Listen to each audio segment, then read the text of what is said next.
Alors ce matin, on ne va pas remonter le courant, mais on va remonter le temps, un petit peu. Et je ne sais pas comment vous imaginez les tout premiers temps de l'Église. Vous savez, la première Église chrétienne à Jérusalem, quand même, on peut se dire que l'équivalent du conseil pour l'époque, l'équivalent du conseil de l'Église de Jérusalem, c'était les apôtres. Ceux que Jésus avait choisis, avait appelés, avait envoyés, ceux qui avaient accompagné Jésus pendant son ministère, qui ont vu les miracles accomplis par Jésus, qui ont entendu directement son enseignement, qui ont été témoins de sa résurrection, c'était eux les responsables de l'Église. Et quand on se dit ça, on pourrait peut-être un peu idéaliser la première Église, de se dire que même dans ces circonstances idéales, ça devait être parfait, quoi, sans problème. La première Église, ça devait être l'Église exemplaire et parfaite. Sauf que ce n'était pas le cas. Ce n'est pas comme ça que ça se passe. Si on regarde dans le livre des Actes des Apôtres, qui raconte les tout premiers temps de l'Église, eh bien, on se rend compte que les choses n'étaient pas si simples et si évidentes que cela, et ça, dès le début. Et un des textes proposés pour les lectures de ce dimanche se trouve justement dans le livre des Actes des Apôtres, au chapitre 6, les versets 1 à 7, c'est ce qu'on va lire ce matin ensemble. Ce texte qui se fait l'écho d'une crise dans l'église de Jérusalem. En plus, ce n'était pas la première crise. Il y avait déjà eu des tensions, déjà eu des problèmes auparavant, mais cette crise-là, elle aurait pu être à l'origine de la première scission de l'église. Heureusement, les apôtres ont réagi, en l'occurrence, de la bonne façon. Alors c'est ce qu'on va voir en lisant donc, dans le livre des Actes des Apôtres, chapitre 6, les versets 1 à 7. En ce temps-là, alors que le nombre des disciples augmentait, les croyants de langue grecque se plaignirent de ceux qui parlaient araméen. Ils disaient que les veuves de leur groupe étaient négligées au moment où chaque jour on distribuait la nourriture. Les 12 apôtres réunirent alors l'ensemble des disciples et leur firent cette proposition. Il ne serait pas juste que nous cessions d'annoncer la parole de Dieu pour servir aux tables. C'est pourquoi, frères et sœurs, choisissez parmi vous 7 hommes de bonne réputation, remplis de l'Esprit Saint et de sagesse, et nous les chargerons de ce travail. Nous continuerons ainsi à donner tout notre temps à la prière et au service de la parole de Dieu. L'assemblée entière fut d'accord avec cette proposition. On choisit Étienne, un homme rempli de foi et de l'Esprit Saint, ainsi que Philippe, Procore, Nicanor, Timon, Parménas et Nicolas d'Antioche, qui s'étaient autrefois convertis à la religion juive. Puis on les présenta aux apôtres, qui prièrent et posèrent les mains sur eux. La parole de Dieu se répandait de plus en plus. Le nombre des disciples augmentait beaucoup à Jérusalem, et de très nombreux prêtres obéissaient à la foi en Jésus. Voilà pour le texte de la parole de Dieu que nous voulons méditer ensemble ce matin. Alors, avant de nous interroger pour savoir quelles leçons nous pouvons tirer pour nous de cet épisode de l'histoire de la première Église, répondons tout d'abord à 2 questions simples. Dans ce texte, dans ce récit, quel est le problème ? Et quelle est la réponse qui a été apportée à ce problème ? Il faut un petit peu expliquer les choses pour bien comprendre finalement quels sont les enjeux de ce récit. Alors, quel était donc le problème ? Quand on lit le début du texte, au début, apparemment, tout va bien. On nous dit que le nombre de disciples augmente. Autrement dit, l'Église, là, elle est en pleine période de croissance. Tout semble aller pour le mieux. Oui, mais il y a des murmures. Il y a des gens qui ne sont pas contents. Il y a des tensions internes qui commencent à monter et à s'exprimer dans la communauté. Certains se plaignent à propos des veuves de leur groupe, pensant qu'elles seraient négligées. Alors pourquoi est-ce que la tension ici, elle porte sur les veuves en particulier ? Il faut être conscient que au temps de l'Église primitive à Jérusalem au 1er siècle, il n'y avait pas, comme aujourd'hui dans notre pays, encore c'est loin d'être le cas dans tous les pays, mais il n'y avait pas des organismes officiels de solidarité, des organismes sociaux tels qu'on les trouve en France aujourd'hui, il n'y avait rien de tout ça. Et dans ce contexte-là, les femmes veuves étaient une population particulièrement fragile et précaire, surtout si elles n'avaient pas de famille pour prendre soin d'elles. L'Église, alors, elle se substituait à la famille qui était absente ou défaillante. Parce que sinon, les femmes veuves étaient dans une situation de grande précarité. Autrement dit, cette question ici dans ce texte des veuves dans l'Église, c'est une question qui est liée à la solidarité envers les plus faibles et les plus fragiles dans l'Église. Et dans cette jeune Église de Jérusalem, eh bien, certains estimaient que la solidarité envers les personnes fragiles et précaires de la communauté n'était pas faite de façon équitable. Il y avait du favoritisme pour certains. En tout cas, une partie de l'Église estimait qu'il y avait cette inégalité de traitement. Les croyants de langue grecque se sentaient floués par rapport aux croyants de langue araméenne et ils dénonçaient une inégalité, un favoritisme dans l'Église. Ce qui permet d'ailleurs de remarquer au passage que vous voyez déjà dans les tout premiers temps de l'Église, il y avait déjà des groupes dans l'Église. Ce n'était pas l'Église formidablement unie, harmonieuse à tous les niveaux, non, il y avait déjà des groupes dans l'Église. Ces deux groupes sont identifiés dans notre texte comme d'une part les croyants de langue grecque et d'autre part les croyants de langue araméenne. En fait, il faut se souvenir qu'au tout début de l'Église, on est au début de l'Église, tous les chrétiens étaient juifs. Plus quelques prosélytes, quelques-uns qui ont adopté, qui se sont convertis à la foi juive. Mais c'est tous des juifs, sauf qu'il y a certains qui sont ce qu'on appelle issus de la diaspora, qui résidaient un petit peu dans le bassin méditerranéen, et la langue officielle qui était parlée, la langue commune dans le bassin méditerranéen à cette époque-là, c'était le grec. C'est la langue dans laquelle le Nouveau Testament a été écrit. Donc ça, c'est les croyants appartenant à la communauté juive de la diaspora qui parlaient grec, les croyants de langue grecque. Et les croyants de langue araméenne, c'était les juifs convertis au christianisme, en l'occurrence, qui vivaient en Judée et qui, eux, parlaient l'araméen. C'est la langue que Jésus parlait avec ses disciples. Et donc, il y a ces deux... en fait, ce n'est pas simplement une question de langue, c'est une question de culture. Il y avait deux judaïsmes culturels, ceux de langue grecque, ceux de langue araméenne, qui se retrouvaient ensemble dans l'Église et ça pouvait provoquer des frictions, des incompréhensions, peut-être parfois il y avait deux groupes, ceux qui parlaient grec et ceux qui parlaient araméen, et qui se mélangeaient plus ou moins pas entre eux. Et donc c'est aussi intéressant de voir que dans l'Église, dès l'origine, il y a la question de l'interculturel qui se passe. Et ça n'a pas changé depuis l'origine, ça s'est même sans doute accentué dans l'histoire de l'Église. Et on le verra même dans le Nouveau Testament, dans le livre des Actes, où les choses vont encore ce fossé potentiel culturel va encore s'accentuer avec l'arrivée dans l'Église des croyants d'origine païenne, non juive, qui n'ont pas du tout l'arrière-plan juif et qui vont se convertir au Christ et qui vont vivre dans l'Église avec les Juifs. Alors, de langue grecque, de langue araméenne. Oui, ça se complique. Ça va se compliquer très, très vite. Et ce sera le grand défi de l'Église dans les premiers siècles, et on en a un écho dans la deuxième partie du livre des Actes ou dans les lettres de l'apôtre Paul. Comment faire coexister dans une même Église des croyants d'origine juive, avec leur culture, leurs connaissances, etc., et des croyants d'origine non juive, païenne. D'ailleurs, c'était le ministère spécifique de l'apôtre Paul, vous savez, d'intégrer, d'accueillir dans l'Église les croyants d'origine païenne. On l'appelait l'apôtre des païens.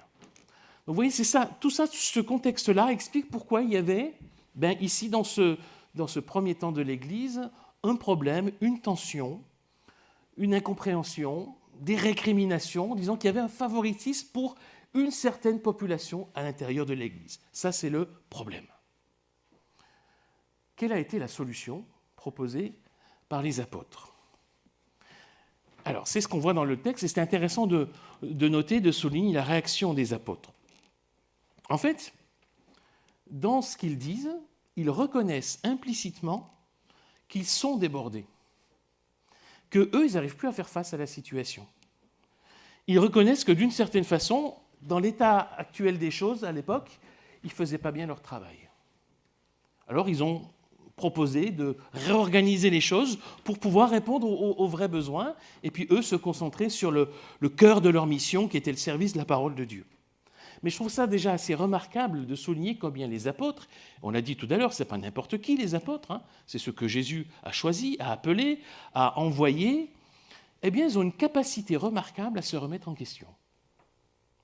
Ils sont prêts à reconnaître qu'ils ne peuvent plus tout gérer, ce n'est pas possible. Il faut qu'ils délèguent ça à d'autres personnes pour se concentrer sur ce qui est le cœur de leur mission.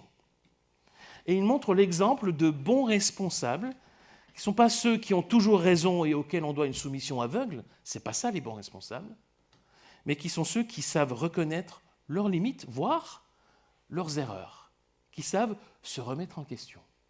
Et là, ils démontrent une capacité d'exercer une responsabilité dans l'écoute et la remise en question qui est tout à fait remarquable.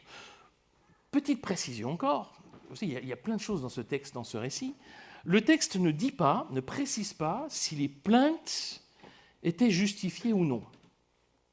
Il n'est pas question, alors on va mener une enquête pour faire un groupe d'études, un groupe de travail, pour mesurer l'impact exact de la distribution et voir si il y a vraiment une inégalité ou pas, est-ce que les récriminations sont justifiées ou pas. Vous savez, ces travaux de groupes d'études de travail qui vont mettre des mois à accoucher d'une souris et qui ne changeront rien du tout, eh bien c'est pas ça, c'est pas du tout ça que vont faire les apôtres. Peu importe si les récriminations sont justifiées ou pas, les apôtres prennent les choses en main. Et puis ils vont réagir de façon pragmatique, mettre en place, proposer une structure qui va permettre une équité, et du coup, il n'y aura plus de problème, ça fera taire les récriminations, qu'elles soient justifiées ou pas. L'idée, c'est de dire, bon, on n'arrive pas à faire face, à bien gérer ça, on va le déléguer à d'autres personnes, et puis ça se passera bien. Alors, les apôtres, ils définissent un cadre pour cette réponse. Et ils vont associer l'Église, l'ensemble de la communauté, pour la solution. Ils leur disent, ben voilà, choisissez 7 hommes parmi vous, et ils précisent les qualifications requises de ces hommes, mais ils disent, c'est vous qui choisissez. Il en faut 7, mais c'est vous qui les choisissez. Vous les désignez en milieu de vous. Le texte ne précise pas comment ça s'est passé, il ne raconte pas tout en détail, hein. Comment est-ce que les personnes ont été désignées, ces 7 personnes. En tout cas, il y a finalement 7 noms qui ressortent, qui sont 7 personnes désignées par l'Église pour exercer la responsabilité désignée par les apôtres. Et petit détail, c'est assez intéressant de noter que les noms de ces 7 personnes sont tous d'origine grecque, les noms, du groupe qui justement n'était pas content. Et c'est issu de ce groupe qu'ils vont choisir des personnes sans doute qui étaient appréciées d'un groupe comme de l'autre, hein, ils n'ont pas choisi n'importe qui vont pouvoir exercer cette responsabilité. Et là, il y a une forme de sagesse collective qui se manifeste, qui témoigne du fait que les apôtres ont sans doute bien fait d'associer l'Église, la communauté. C'est pas venu d'en haut en disant, ben voilà, les personnes qui maintenant vont servir aux tables, disent, ben voilà, il faut organiser les choses, vous choisissez, et on choisit les bonnes personnes pour le faire. Encore une remarque sur les qualités nécessaires pour désigner ces 7 personnes. Qu'est-ce que disent les apôtres? Vous savez, l'enjeu, c'était quoi? Trouver des personnes qui vont bien distribuer la nourriture, équitablement. C'est hyper pratique comme chose, hein, comme question. C'est on va distribuer aux tables, c'est-à-dire les tables, on va donner la nourriture à ceux qui en ont besoin, il faut gérer ça. C'est les restos du cœur, si vous voulez, hein, en gros, c'est à l'intérieur de l'église de Jérusalem, hein, c'est à peu près ça.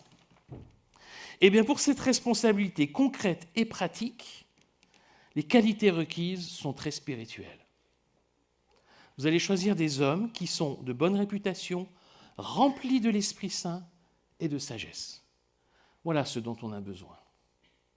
Autrement dit, on voit bien que là, la frontière entre le matériel et le spirituel dans l'Église, elle n'existe pas vraiment.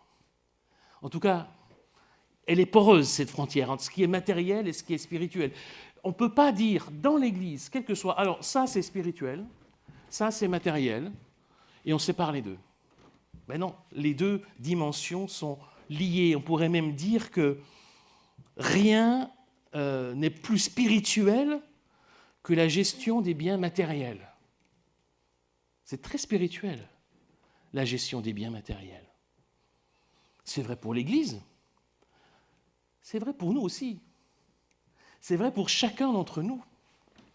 Vous savez, les amis, notre porte-monnaie ou notre compte en banque disent beaucoup de notre foi, de notre vie chrétienne. Comment est-ce qu'on gère nos biens? Où est-ce qu'on investit? On est prêt à investir de l'argent ou pas? Qu'est-ce qu'on garde pour nous? Comment on épargne? Pourquoi? En quelle vue? Comment on finance tel ou tel projet? Qu'est-ce qu'on fait de notre argent, de nos biens matériels, de manière plus générale, plus globale?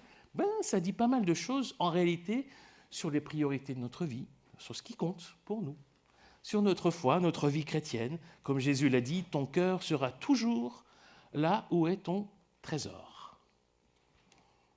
Bref, voilà un petit peu l'explication de cette question. Tu vois, c'est très concret, c'est très pratique, mais en réalité, il y a des enjeux vraiment spirituels derrière ce récit, derrière cet épisode de l'Église du 1er siècle. Alors, quelles leçons est-ce qu'on peut tirer? Venons-en maintenant aux leçons. Quelles leçons on peut tirer pour nous aujourd'hui de ce récit? Je propose cette leçon de l'exprimer par une phrase que voici. Dans l'Église ou dans la vie chrétienne, on peut dire que toutes les questions ont une dimension spirituelle, mais que les solutions relèvent souvent du bon sens. Je vais développer un petit peu cette phrase. Toutes les questions, dans la vie de l'Église, dans la vie chrétienne, dans notre vie chrétienne, toutes les questions ont une dimension spirituelle. Quand je dis ça, je ne veux pas dire que tout n'est que spirituel.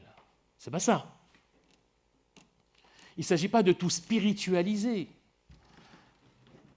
et d'avoir ce qu'on pourrait dire une vision réductrice ou simpliste du combat spirituel où finalement, dans toute épreuve, dans toute difficulté rencontrée, il y aurait à chercher un esprit mauvais qu'il faudrait chasser, chercher des démons partout, tout régler par la prière, comme si tout était uniquement spirituel. Ce n'est pas ça que je veux dire.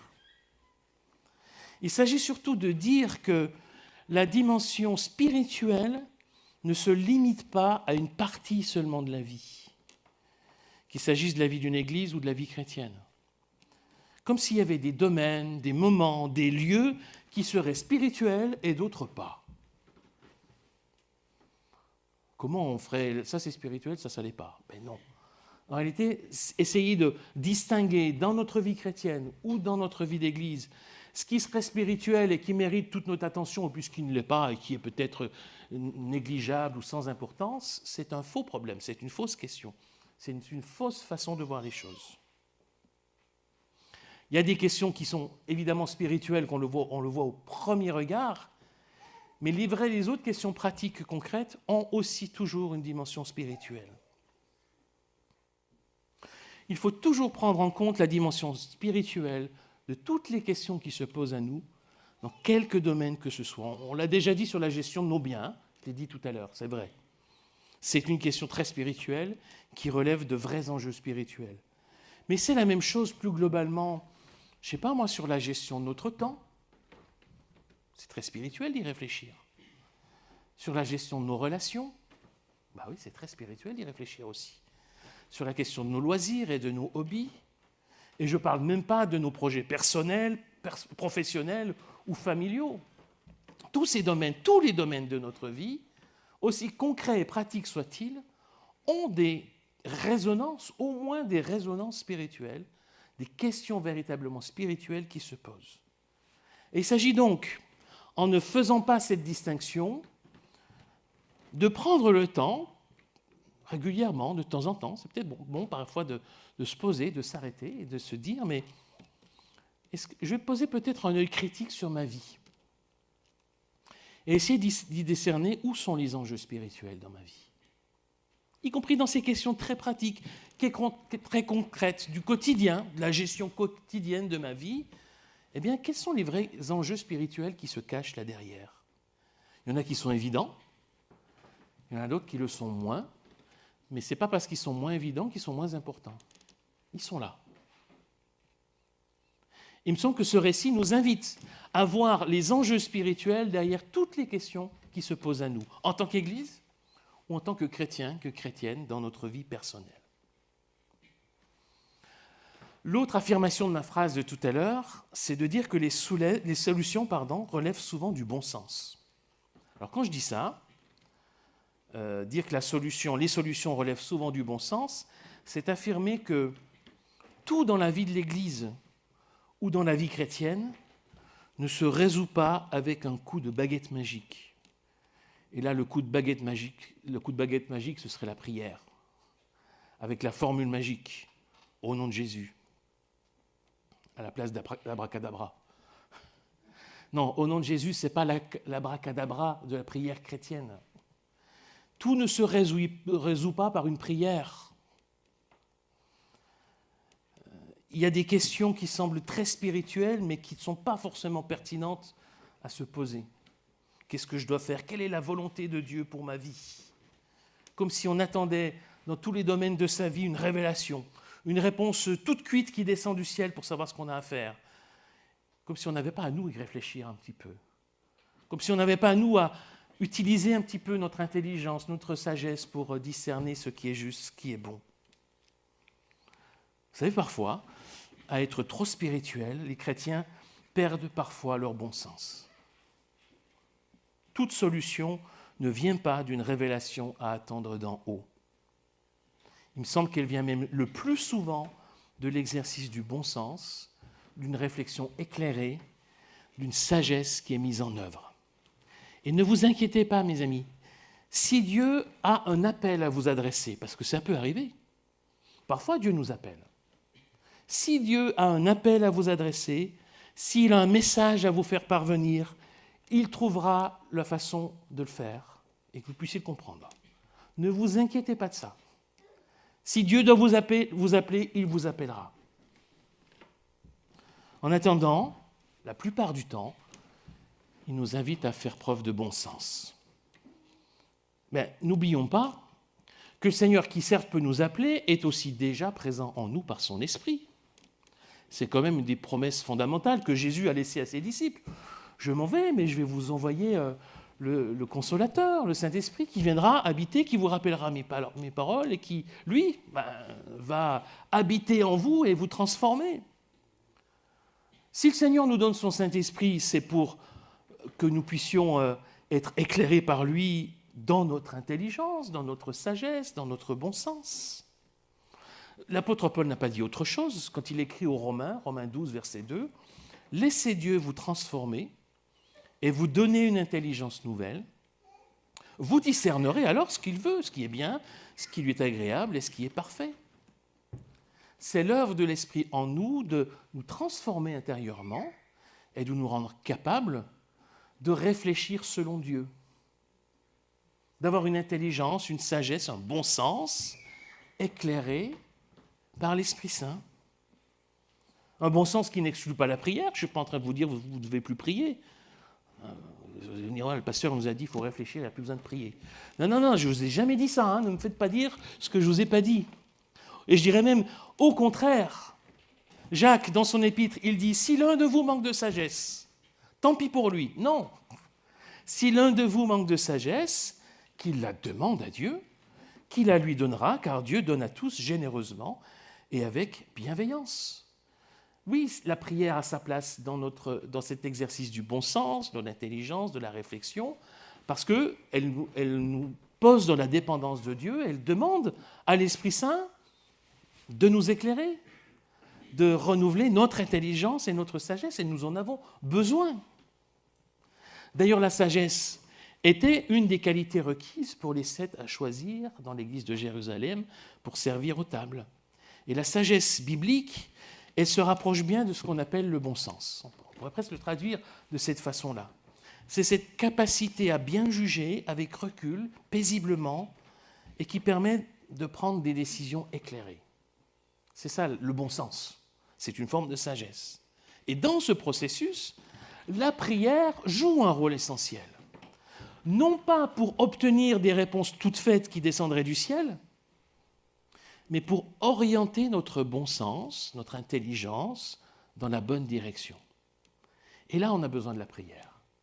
Là, on a besoin de l'action de l'Esprit Saint en nous, mais qui ne va pas agir sans nous, sans l'exercice de notre bon sens.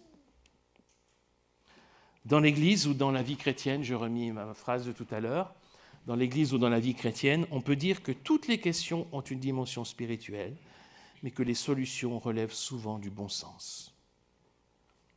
Alors mes amis, soyons, avec l'aide du Seigneur, des croyants pleins de sagesse et de bon sens. Restons attentifs à la voix de Dieu pour être surpris par lui, par un appel qui peut résonner parfois là où on ne l'entend pas, où on ne l'attend pas, et de multiples manières. Mais dans notre quotidien, au jour le jour, dans la vie d'Église comme dans la vie du croyant, mettons en œuvre le bon sens que donne la parole de Dieu, illuminée par l'Esprit Saint. C'est à cela que nous sommes appelés. C'est ça qu'ont fait les apôtres, finalement, au moment de notre récit. Ils ont fait preuve de bon sens. Et ils ont associé l'Église dans cette démarche de bon sens pour choisir au milieu d'eux les personnes appropriées. Et c'était visiblement les bonnes personnes qui ont été choisies. Ils n'ont pas attendu la révélation d'en haut. Ils ont mis en œuvre une sagesse collective. Et Dieu les a bénis. Et Dieu les a conduits. Demandons au Seigneur de poursuivre son œuvre en nous, de continuer à renouveler notre intelligence, à affiner notre bon sens. Et si nous manquons de sagesse, demandons-la à Dieu qui nous la donnera. Amen.